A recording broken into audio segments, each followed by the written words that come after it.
that her goals are achievable and her dreams are attainable.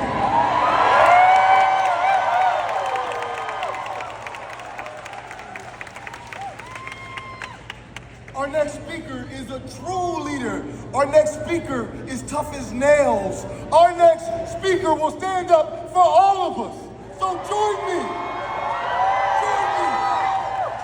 in welcoming the next President of the United States.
Do what I do.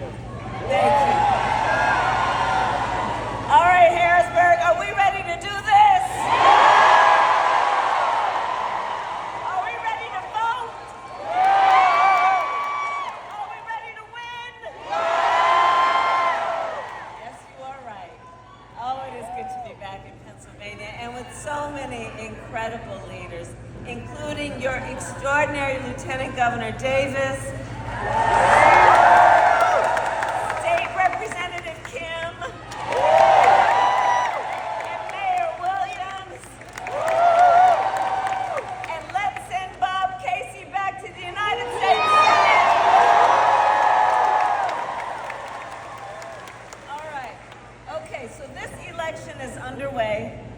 and I want to thank everyone for taking the time out of your busy lives to be here this afternoon, for us to all be under one roof together, sharing this moment of commitment to our country and each other. I thank you all for the time that you are taking for us to all be here together.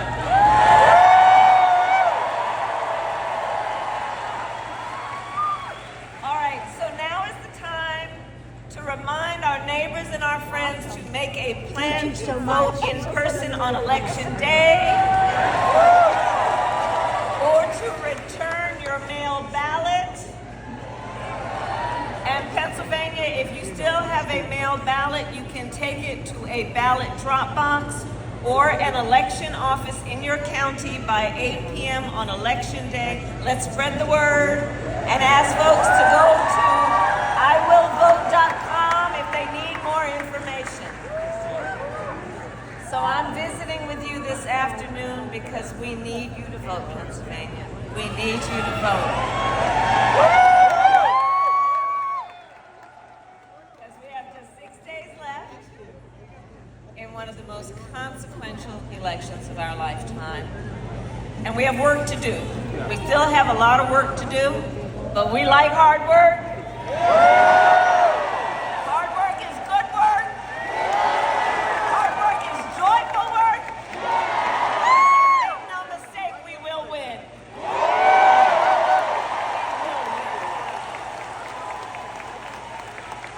And part of the reason we will win is because I do believe when you know what you stand for, you know what to fight for. And we know we have an opportunity in this election to turn the page on a decade of Donald Trump trying to keep us divided and afraid of each other. Send him home. That is who he is, but Pennsylvania, that is not who we are.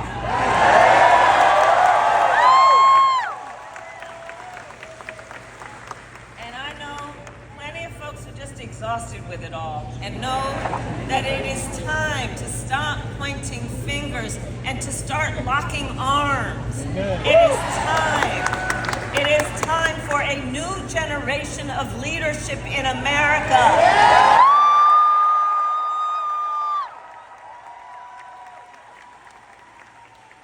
And together with you, we will do this, and I am ready to offer that leadership as the next President of the United States.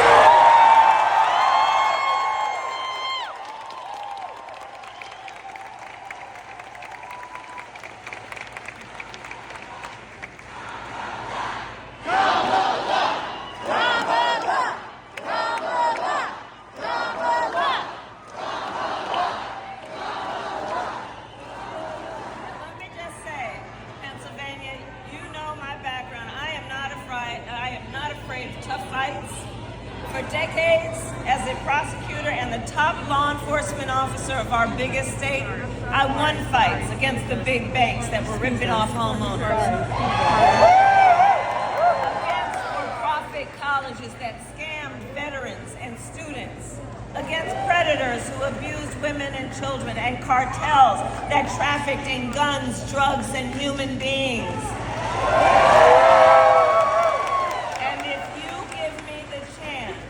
Fight on your behalf as president, there is nothing that will stand in my way of working.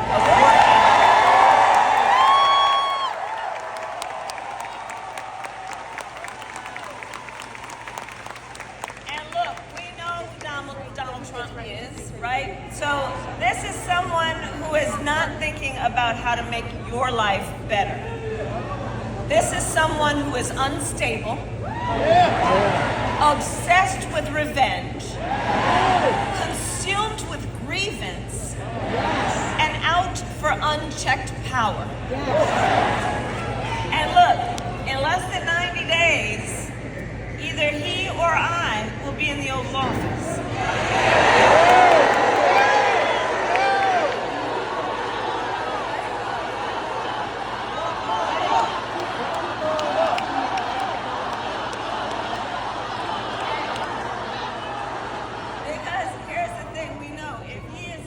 On day one, Donald Trump will walk into that office with an enemies list. When I am elected, I will walk in with a to-do list. And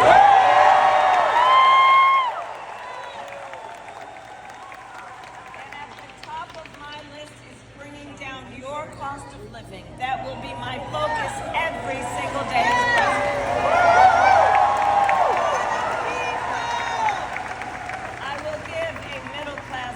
Cut to 100 million Americans. Enact the first ever federal ban on price gouging on groceries. And fight to make sure that hardworking Americans can actually afford a place to live. If you are caring for an elderly parent, my plan will cover the cost of home care under Medicare.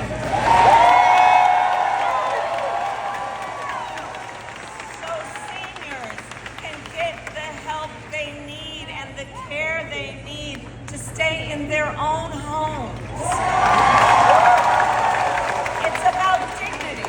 It's about dignity. Which is why my plan will also lower the cost of childcare.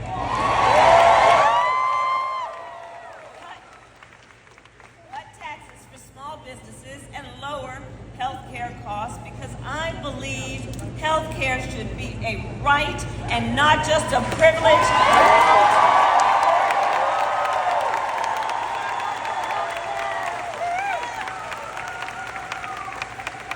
On the other hand, Donald Trump's answer to financial pressures is for you to face the same deal.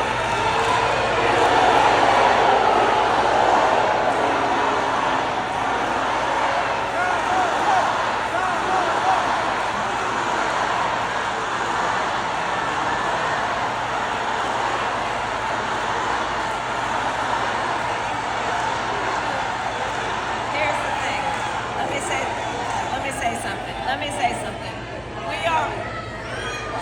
We are 6 days out of an election. We are 6 days away from an election. And ours is about a fight for democracy and your right.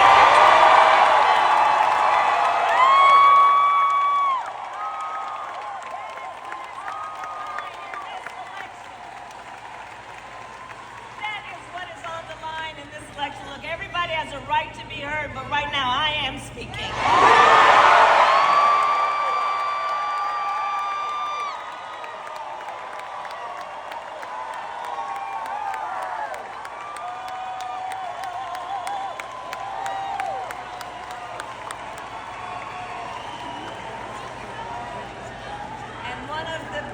Issues that folks around the country want to talk about and hear is about how we are going to bring down the price of living for working people. And people know that Donald Trump's answer to the financial pressures that you face is the same as the last time: another $1 trillion tax cut for billionaires and big corporations.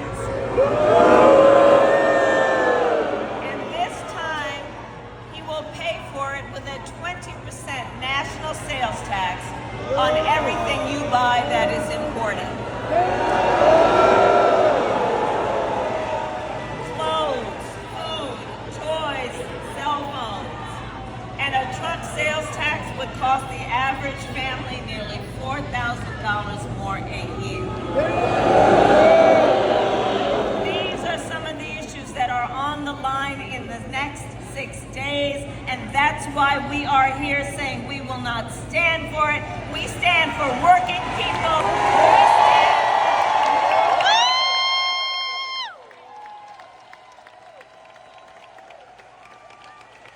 We are here together because we know what's on the line. We know that Donald Trump will try, like he has so many times, to get rid of the Affordable Care Act, which would throw millions of Americans off of their health care and take us back to when insurance companies could deny people with pre-existing conditions. You remember what that was? Well, we are not going back.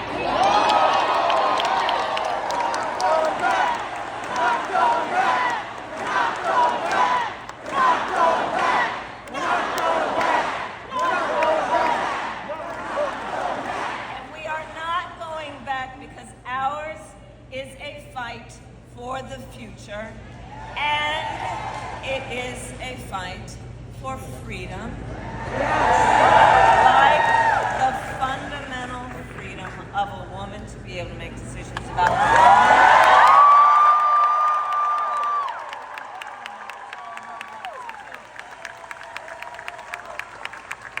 And we remember how we got here. Donald Trump, when he was president, hand-selected 3 members of the United States Supreme Court with the intention that they would do just as they did and overturn the protections of Roe v. Wade. And now in America, 1 in 3 women in America lives in a state with a Trump abortion ban, many with no exceptions even for rape and incest, which is immoral. Immoral. And look, Donald Trump's not done. He would ban abortion nationwide. Yes, even here in Pennsylvania, if he were successful. He would restrict access to birth control, put IVF treatments at risk, and force states to monitor women's pregnancies. Just Google Project 2025, read the plans for yourself.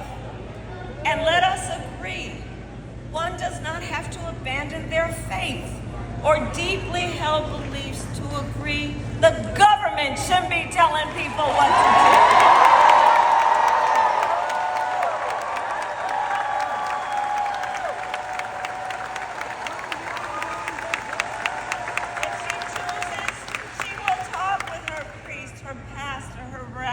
Her imam, but not the government or Donald Trump telling people. And I pledge to you, when Congress passes a bill to restore reproductive freedom, as President of the United States, I will proudly sign it into law.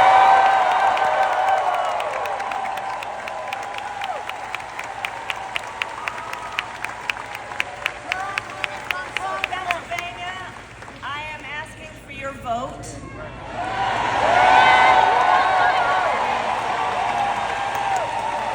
And here is my pledge to you.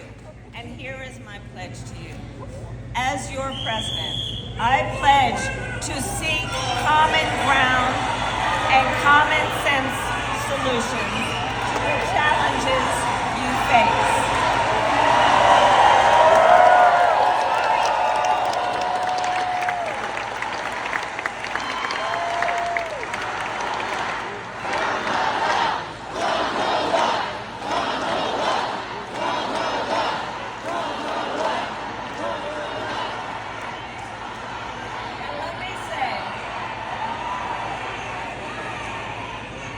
Look, I'll repeat it. We are fighting for our democracy. We love our democracy. It can be complicated at times, but it is the best system in the world.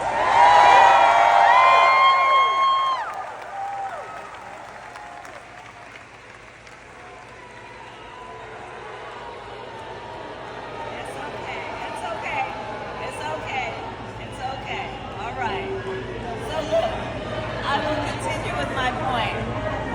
I pledge to you that as President of the United States, I will not be looking to score political points. I will be looking to make progress.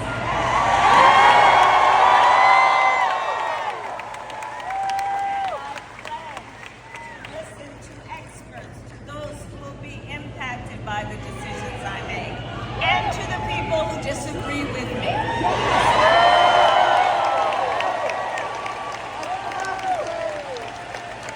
And at this particular moment, it should be emphasized that unlike Donald Trump, I don't believe people who disagree with me are the enemy from within.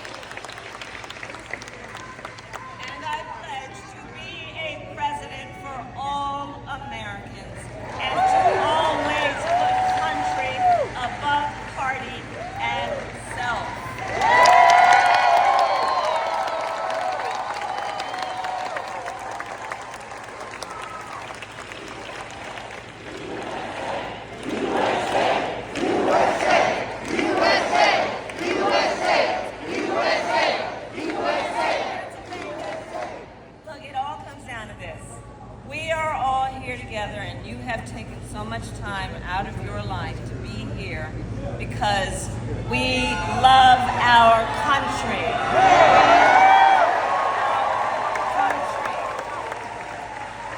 And when you love something, you fight for it.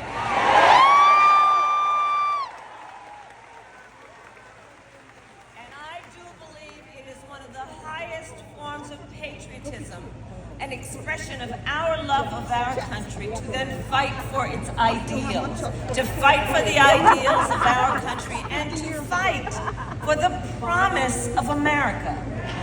That's what this is about. I have always believed in our nation's promise because I have lived it. I grew up a child of the civil rights movement. My parents would take me to marches when I was in a stroller, where people from all walks of life, all kinds of backgrounds, came together to fight for the ideals of our country, the ideals of freedom and opportunity. I've lived the promise of America. I saw how hard my mother worked to give her daughters the same chances our country gave her. Growing up, I was blessed to have family by blood and family by love.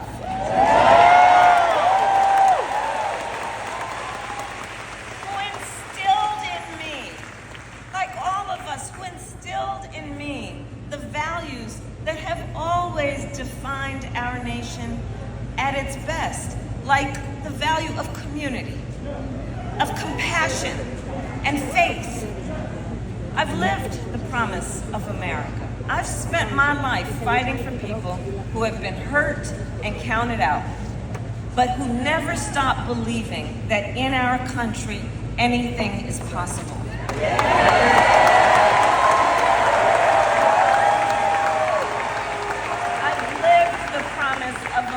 And I see the promise of America in this beautiful assembly of people, of you who understand what is at stake and also what we have yet to do. That's what this is about. This is about our joy and our optimism, about what has yet to be done that we can do together as one community of people who love their country. And I see that, the promise of America, in, for example, the women who refuse to accept a future without reproductive freedom. I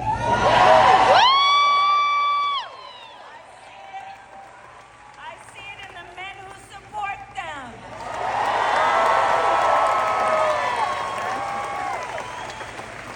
I see it in Republicans who have never voted for a Democrat before. The Constitution of the United States is your party.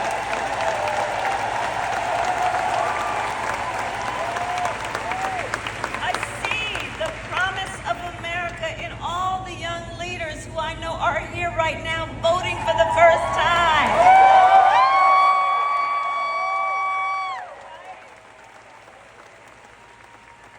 And I love this generation of leaders because, listen, you are rightly impatient for change. You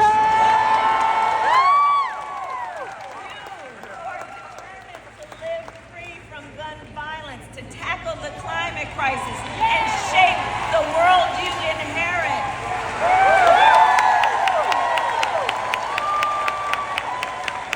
For these young leaders, let me tell you, none of this is theoretical for them. It's not political for them. For the young leaders, this is their lived experience. And I see you and I see your power, and I am so proud of you.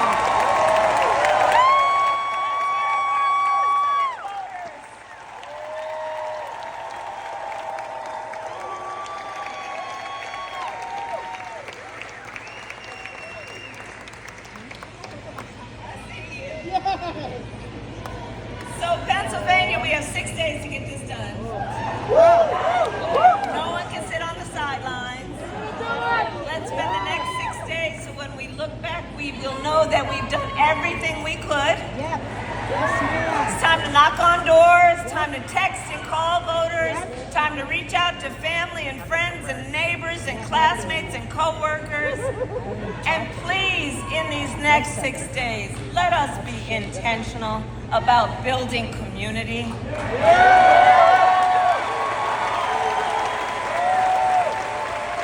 these next 6 days, let us please about building coalition. And let us remember, we all have so much more in common than what separates us.